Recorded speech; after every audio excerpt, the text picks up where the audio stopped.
샌드위치 됐다는 이야기가 나오게 된 배경입니다. 그래서 저희는 이 중국과 일본 사이에 샌드위치 된 한국의 경제 또 기업을 살리기 위해 교육에 온 그 노력을 다할 것이고 교육 분야에서의 세계 경쟁력 1위를 목표로 하게 된 것입니다. 교육 투자 1위, 교육 만족도 1위, 교육 경쟁력 1위를 통해 대한민국의 국가 경쟁력을 5위로 끌어올리는 교육 입국, 바로 저 문국현이 꿈꾸는 사람 입국입니다. 여러분 잘 아시다시피 우리나라 국민의 교육 만족도는 20%도 안 됩니다. 교육 불만족도가 한 75%가 넘고요. 4분의 3이 현재 우리나라의 교육 체제라든가 또 교육 성과에 대해서 불만을 가지고 있고 일부 분들이 무의견을 가지고 있고 정말로 만족한다 하는 사람은 20%가 안 됩니다. 그렇기 때문에 사교육비를 연간 30조 이상을 경쟁적으로 쓰면서 가게를 어렵게 하고 삶의 질을 낮추면서 그렇다고 실질적인 이 국가 경력이 높아가는 것도 아닌 낭비의 악순환을 하고 있었습니다. 저는 정책 과제로서 크게 두 가지가 있다고 생각합니다. 앞장에 나와 있다시피 교육의 기회를 극대화하도록 하는 것이 첫째입니다. 그래서 교육의 기회를 극대화하고 균등화할 것이며 두 번째는 교육의 창조력을 극대화하도록 하겠습니다. 여러분 잘 아시다시피 우리나라의 교육 방식은 근본적으로 바뀐 바가 없습니다. 다 암기형이었고 두 번째는 국내에서의 수월성 경쟁 내지는 국내에서의 입시 경쟁이었습니다. 국제 경쟁력과는 아무런 없는 우리나라에 아무리 명문대학을 나오더라도 국제시장 전 세계 산업에서 요청하고 있는 수백만, 수천만 명의 인력을 공급하는 데는 아무런 도움을 주지 못하는 국내에서의 경쟁 그리고 국내에서의 명문학교 경쟁을 하는데 지나치지 않아서 이 국가 경쟁력에 아무런 도움을 주지 못했던 것입니다. 저희는 이 교육의 기회 극대화를 통해서 극대화를 위해서 첫째, 무상교육을 획기적으로 확대해 나가겠습니다. 전 국민상 만 5세 이하의 무상교육을 국가가 하도록 할 것입니다. 또 고등학교의 무상교육도 이제는 국가가 할 때가 됐다고 생각합니다. 일부 유럽의 유럽 국가들은 대학까지도 무상교육을 하고 있습니다만 우리는 지금은 고등학교까지의 무상교육과 교육 수준의 강화가 필요한 때라고 생각이 됩니다. 두 번째로서는 3대 정책은 유지해야 된다고 생각을 합니다. 한, 국가표준학력 검열을 통한 학교 평가로 상대적으로 수준이 떨어진 학교에 대한 지원을 강화해서 교육의 상향 평준화를 하도록 하겠습니다. 그동안의 교육이 하향 평준화하는 이런 경향이 있었는데 상향 평준화하도록 하겠습니다.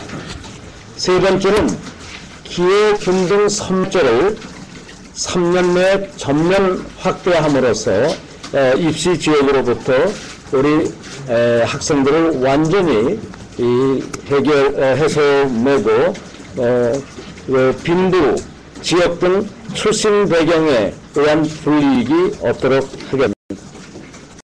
네 번째, 지방대학 발전 특별법을 제정해서 세계적 수준의 특성화된 지방대학을 수십 개 육성하여 지역 우수 인재가 수도권으로 더 이상 멀리 안 와도 되도록 이렇게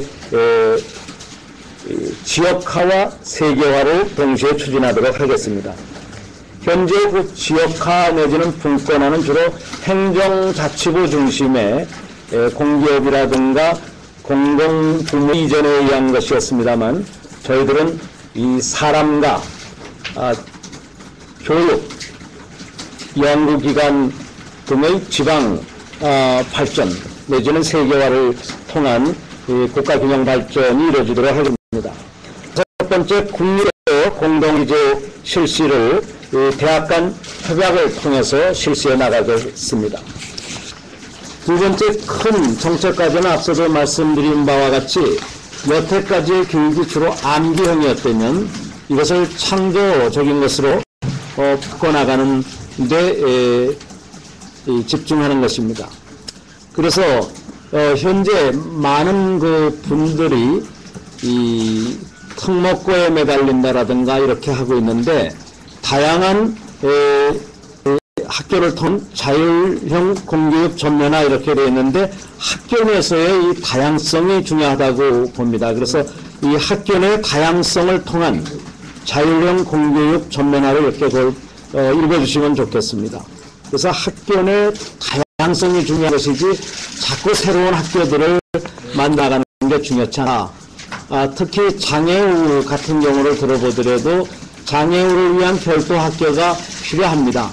그러나 장애우들은 장애우 학교만 다니도록 하는 것은 옳지 않다고 보고 일반 학교에서 일반 학생들과 똑같이 장애우들도 공부를 하고 특수 분야에 대한 것은 특수학교에 가서 장애인들끼리 이렇게 하더라도 하는 것이 우리 이 젊은이들이 또 우리 청소년들이 약자와 함께 더불어 사는 그런 것을 통해서 사회성도 기르고 창조성도 기를 수 있다고 봅니다. 학교 평가제 강화를 통한 철저한 책임성 부여도 나가겠습니다. 그리고 창조성을 두 번째 방침으로서는 내신 입시 제도를 획기적으로 혁신해 나가기 위해서 대학 입시 개혁 사회협약기구를 발족해서 사회적 대타협을 이 분야에서 이루겠습니다. 그리고 고교학력평가를 사지선다해서 창의력을 키우는 문수령으로 대처해 나가겠습니다. 무엇보다도 중요한 것은 우리나라 젊은이들이 입시지옥 또 암기형 교육에 매달리고 인터넷에 매달리다 보니까 예체능 분야에서 현격한 저하가 있습니다. 또 일부는 아주 그 부유한 집안에 있는 사람들만 이 예체능 교육을 받는 경향이 있습니다. 이것의 시정을 위해서 예체능 교육 활성화를 위한 예술 분야 콘서바토아 체계를 도입해서 마을 단위로 학교 단위까지 갈 수는 없고 마을 단위로 이 예술센터, 예체능 센터를 만들어서 예술 분야의 기본 교육을 모든 국민들이 받을 수 있도록 하고 재능이 있는 사람들이 부모들의 소득이라든가 계층과 상관없이 전문가로서 예술가로서의 길을 갈 수 있도록 획기적 대책을 마련하겠습니다. 아마를 통해서 우리나라 문화예술인 시대가 오지 않을까 봅니다.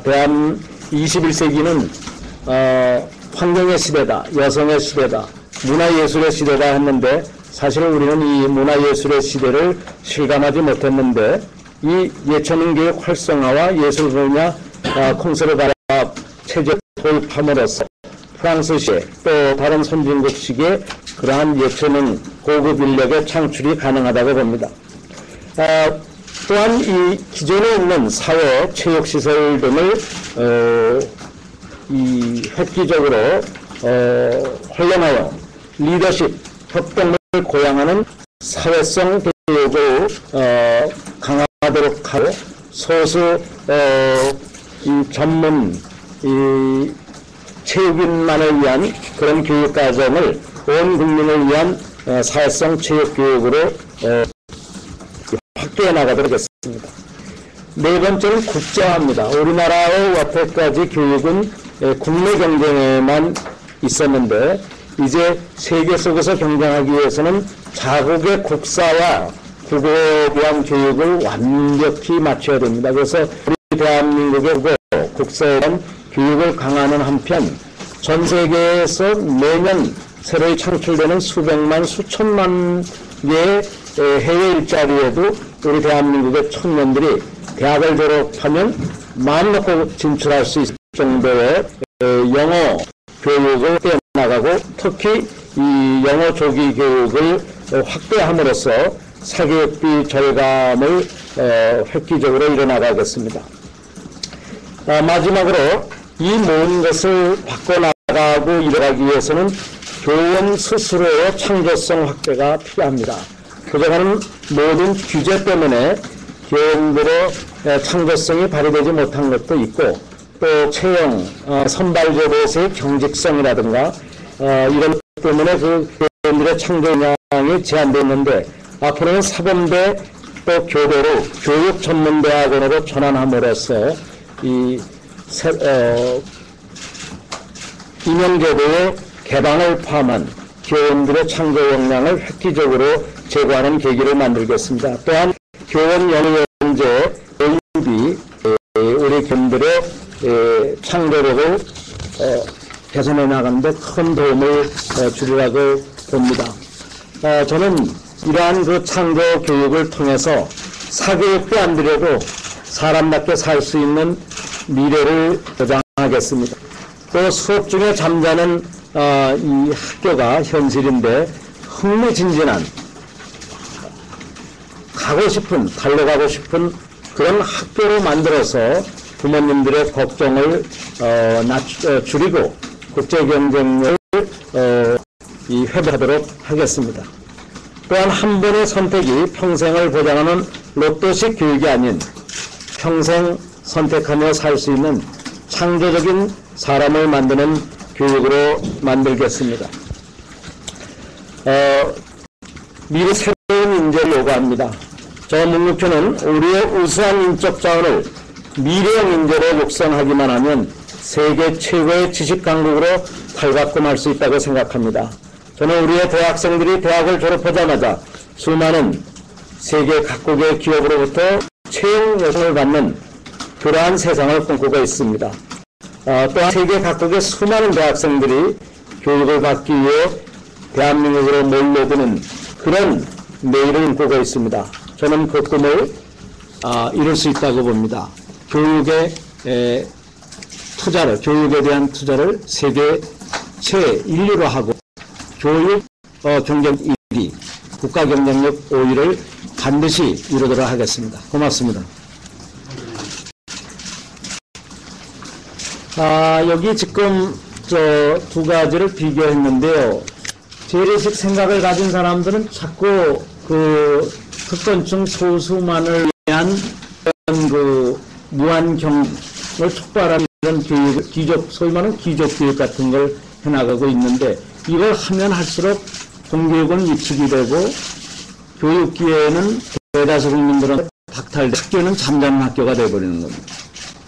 그리고 교육비가 30조가 나중엔 40조, 60조 늘어나게죠. 이것을 막는 방법은 학교 교육이 재미있게 해야 됩니다. 그리고 학교 교육이 투자적으로 돼야 되고 학교 교육이 세계 초일류해야 됩니다. 그래서 공교육을 초일류 그런 교육으로 만들어가고 사람의 우리나라의 자원을 투자해 운하를 만드는 데 투자하는 게 아니라 운하 만들 때 들어가는 77조에서 100조를 사람한테 투자할 때 결국 이 창조적 교육이 가능하고 기회의 극대화가 모든 계층에 가능하고 예체능이라든가 이런 교육 그리고 국어 국사와 제1국어에 대한 교육 등 사교육비를 발생시키는 모든 요인들을 근본적으로 제거할 수가 있다고 봅니다. 그래서 이제 이런 과거식 그 교육 정책을 10년 만에 버리던 겁니다. 이제 미래형 그리고 암기를 하는 것이 아니라 창조력을 키우는 소수 유명한 대학으로 몰려가기 위한 입시 경쟁을 갖는 게 아니라 전국의 주요 대학들이 세계적인 경쟁력을 가져서 어느 대학을 하거나 자신들의 미래가 보장되는 그리고 한 단계 더 나아가서 세계 어느 곳으로 진출을 하더라도 경쟁력을 갖추고 있는 이 미래지향적 국제화된 인재를 발견해내고 육성해 나가는 것이 2008년 이 창조 한국 체제에서 꿈꾸는 사람 입국이라고 말씀드릴 수 있습니다. 대충 말씀을 드렸는데요. 아마 이 여태까지 이 주로 하향 평준화를 얘기했지만 사실상의 하향 평준화를 했던 그런 그 정치인들도 잘못됐다는 걸 알 수 있고 새로운 방법이 있다는 것을 우리가 아실 수 있었다고 보고요. 또한 이 하향 평준화가 무섭다고 소수만 어떻게 건져보겠다고 특권 교육을 강조했던 그런 이명박식 방법도 잘못된 거라는 것을 우리 국민들이 이해하시고 창조적인 새로운 교육 이 체제와 문화를 이끌어 나가야 되겠고 교육 대통령이 나와야 된다고 봅니다. 그래서 저는 그 사람 중심의 진짜 경제란 교육 입국을 통해서 세계 초일류, 세계 1위의 교육 투자를 통해서 우리 국가 경쟁력을 5위 이상으로 올리면서 일자리 500만 개를 만들고 GDP 성장률을 최소 8% 성장하는 그런 그 세상을 만들겠다는 것입니다.